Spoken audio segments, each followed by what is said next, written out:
ఎన్ gold buyers, మీ కష్టాల్లో నమ్మకమైన మీ ఆత్మీయ నేస్తం. చాలా ఒక ఇంటర్నేషనల్ డిప్లొమసీలో అది కొత్తది ఒకటి.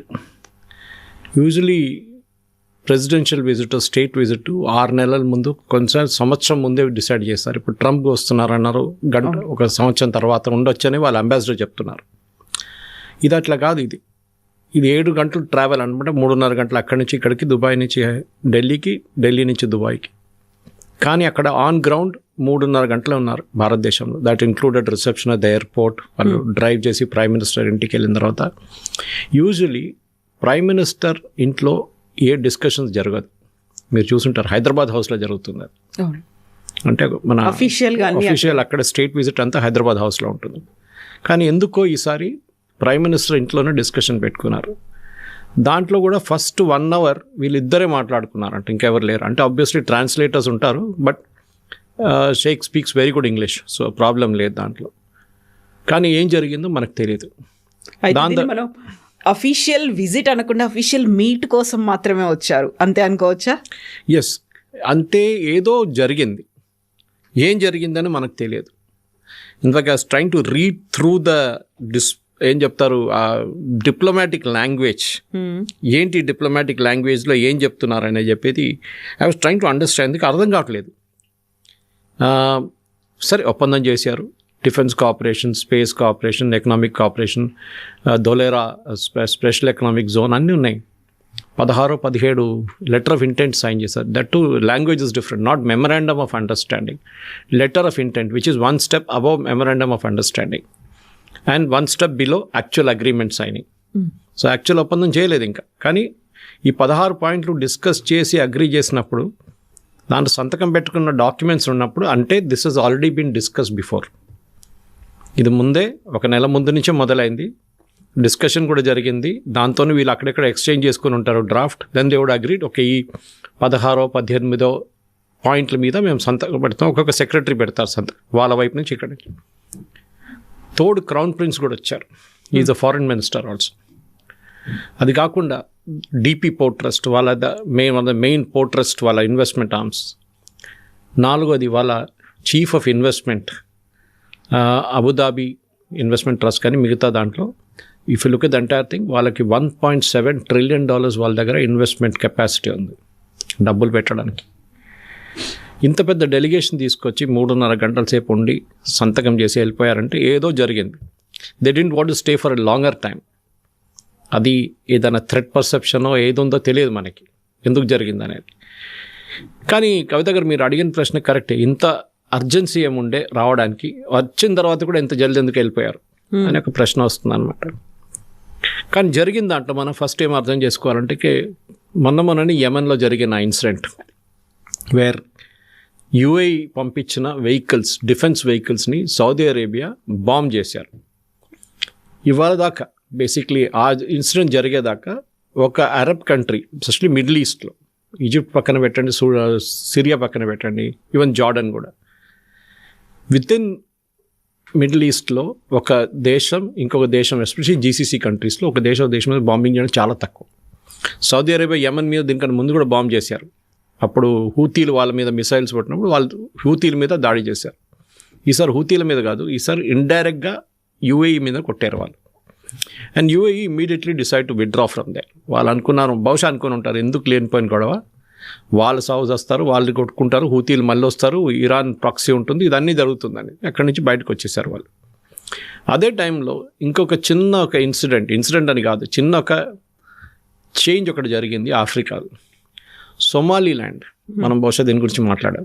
సొమాలీల్యాండ్ అనే ఒక దేశం ఉంది అక్కడ, which is a part of Somalia earlier. ముందు సొమాలియాతో ఉండే, దానికన్నా ముందు వాళ్ళు ఇండిపెండెంట్గా ఉన్నారు, మళ్ళీ సొమాలియాతో మర్జ్ అయ్యారు. మళ్ళీ ఒక 25-30 సంవత్సరాల ముందు వాళ్ళు సపరేట్గా అయిపోయారు మళ్ళీ.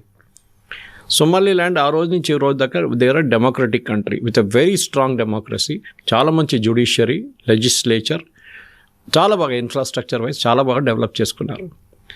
కానీ సొమాలీల్యాండ్ని ఎవరు అంగీకరించట్లేదు ఇవాళ దాకా. Till Israel came and said we are recognizing you అని బెంజమిన్ నెటన్యాహు ఒక నెల ముందు అనౌన్స్ చేశారు, that we are recognizing Somaliland, first country to do so. కానీ అందరూ ఏం మర్చిపోయారంటే అక్కడ కూడా యూఏఈ, సౌదీ అరేబియా గొడవ ఉంది. అక్కడ సొమాలియాని సపోర్ట్ చేస్తుంది సౌదీ అరేబియా. ఫైనాన్షియల్గా. Islamic country, even Somaliland is also Islamic country.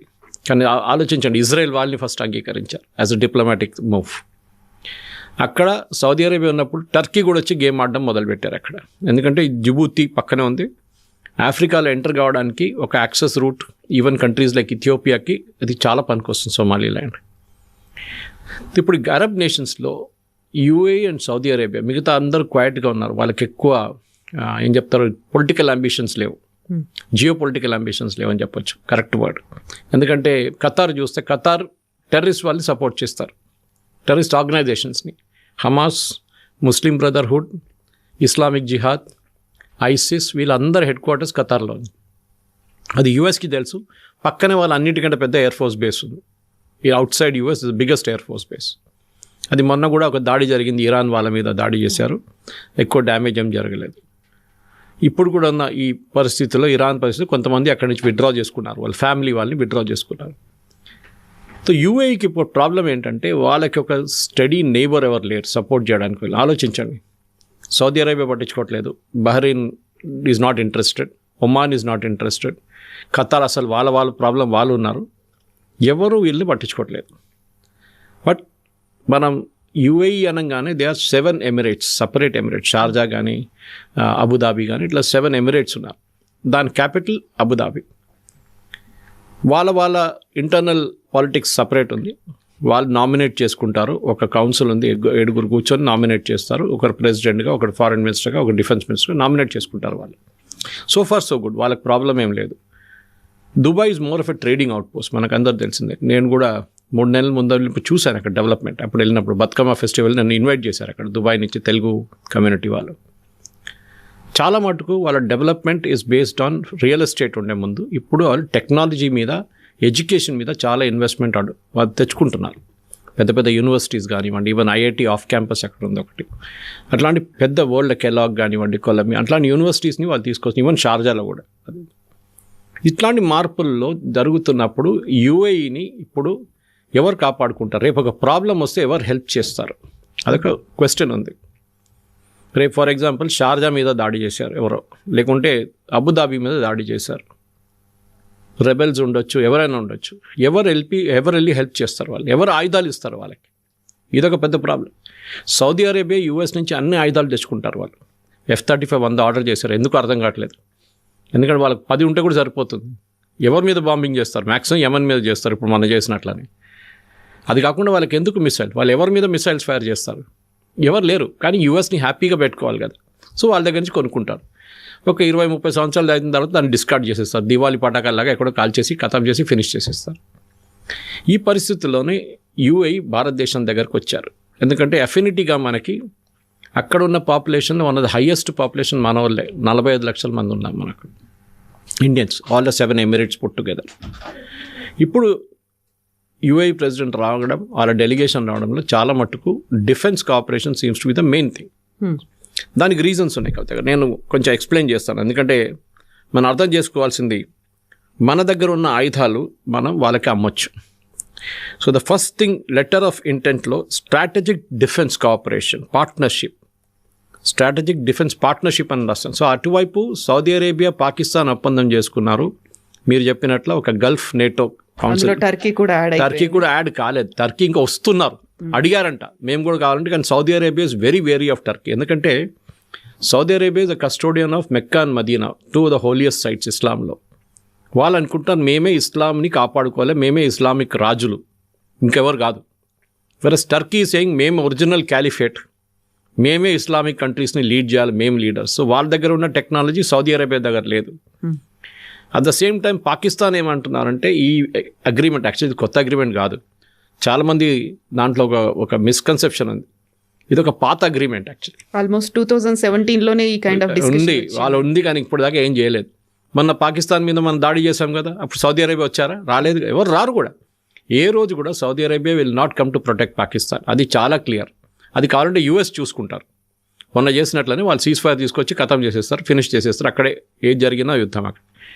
So defence పార్ట్నర్షిప్లో చాలా మటుకు strategic and heighten geopolitical churn in west Asia. Language, ministry of external affairs language నేను చదువుతాను, అండ్ పర్షియన్ గల్ఫ్.